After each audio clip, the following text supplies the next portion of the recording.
Balancing of redox reaction. The very first step we have is that first of all we have to find oxidation number of each element. हर एक element की oxidation number निकाल के लिख लो. उसके बाद सारे atoms को balance करना है एक्सेप्ट हाइड्रोजन एंड ऑक्सीजन. फिर उसके बाद हमें increase in oxidation number and decrease in oxidation number को बैलेंस करना है by multiplying a suitable number. फिर अगर हमें क्वेश्चन में एसिडिक मीडियम या फिर न्यूट्रल मीडियम गिवन है तो हमें H प्लस को ऐड करके चार्ज को बैलेंस करना है. बट अगर बेसिक मीडियम गिवन है तो हमें OH माइनस को ऐड करके फिर चार्ज को बैलेंस करना है. फिर लास्ट में पानी को बैलेंस कर I mean hydrogen and oxygen को बैलेंस करना है पानी के मॉलिक्यूल्स को ऐड करके. देखो जैसे कि इस इक्वेशन को हमें बैलेंस करना है इन एसिडिक मीडियम. सबसे पहले ऑक्सीडेशन स्टेट निकाल लो.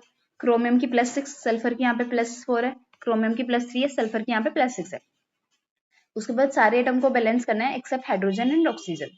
इधर यहाँ पे 2 क्रोमियम है, यहाँ पे भी 2 होनी चाहिए थी, इसलिए हमने 2 की मल्टीप्लाई कर दी. एक सल्फर इधर है, एक ही इधर है, तो किसी की मल्टीप्लाई नहीं करनी. ऑक्सीजन को हमें बैलेंस करना नहीं है और हाइड्रोजन यहाँ पर है ही नहीं. फिर उसके बाद increase in oxidation number and decrease in oxidation number निकाल के उनको बैलेंस करना है. तो देखो सबसे पहली चीज तो ऑक्सीडेशन नंबर एक एटम के लिए होती है. यहाँ पर क्रोमियम की ऑक्सीडेशन स्टेट +6 है एक क्रोमियम की, इधर क्रोमियम की ऑक्सीडेशन स्टेट +3 है एक क्रोमियम की.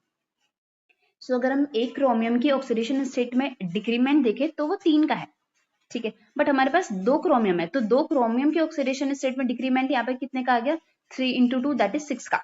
तो एक क्रोमियम की ऑक्सीडेशन 2 क्रोमियम की ऑक्सीडेशन स्टेट को मिला के जो डिक्रीमेंट है वो 6 का है, ठीक है. अब इधर हमारे पास एक सल्फर है, यहाँ पर भी एक ही सल्फर है.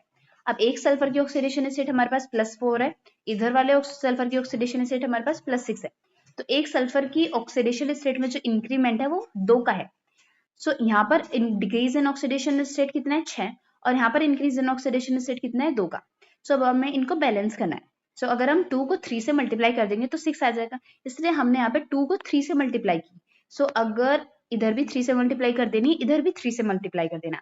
अब अगर हम यहाँ पे देखेंगे 2 क्रोमियम की ऑक्सीडेशन स्टेट में डिक्रीमेंट आ गया 6 का और अब हमारे पास 3 सल्फर हो गए और 3 सल्फर की ऑक्सीडेशन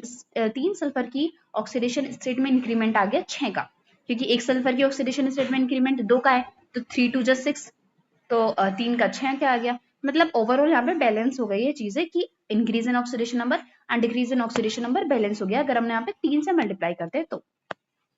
अच्छा अब हमें चार्ज को बैलेंस करना है.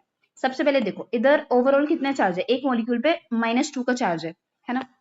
इधर हमारे पास 3 सल्फाइड आ गए हैं, तो अगर एक सल्फाइड पे जो चार्ज है वो -2 है, 3 सल्फाइड पे चार्ज कितना हो गया, 3 × 2 = 6 -6, यानी कि ओवरऑल हमारे पास चार्ज आ गया -8, ठीक है.